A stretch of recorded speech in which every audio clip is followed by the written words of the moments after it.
गुज़िश्ता दिनों में हमने एक जैकेट डेवलप की थी जिसकी अब आजकल डिमांड बहुत ज़्यादा है। जितने भी वीआईपीज़ हैं वो इनको वेयर करते हैं और पिछले गुज़िश्ता 1 साल से इसकी डिमांड को ज़्यादा है।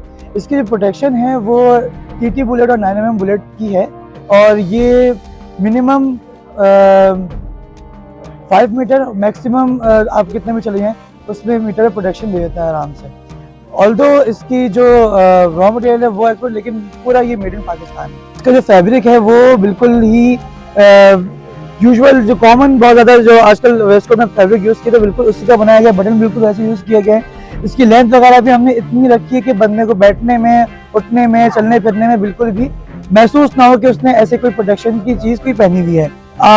अगर इससे देखा जाए कि साइज़ वगैरह का तो हम लोग कस्टमाइज उस पर कर रहे थे कि जिस बंदा जैसे आप कोट सिलवाने जाते हैं तो उसी हिसाब से इसकी भी फिटिंग उसी हिसाब से होती है। बस ये कि अंदर मटेरियल जो है हम लोग वो बुलेट प्रूफ का डाल देते हैं। इसके अलावा हमारे जो पाकिस्तान रेंजर्स हैं उनको भी हम लोग जो है ये प्रोवाइड करते हैं। ये इनका कैमोफ्लेज है जो कि आप देख सकते हैं।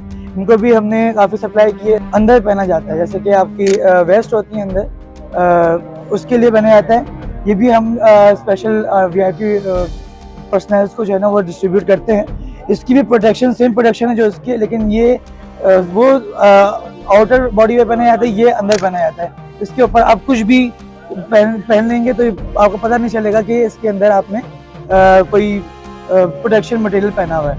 तो जो हमारा अर्बन जो थ्रेट है वो होता है स्मॉल वेपन्स का, क्योंकि हार्ड आर्मर जो बड़ी गन्स होती हैं वो आप कहीं इस पर लेके जा नहीं सकते, वो आपको सिक्योरिटी का रोक लेगा। लेकिन जो स्मॉल वेपन्स होते हैं वो आप काम से कहीं भी चले जाते हैं। इसीलिए हमने इसकी प्रोटेक्शन जो है वो सिर्फ स्मॉल वेपन्स के लिए रखी है।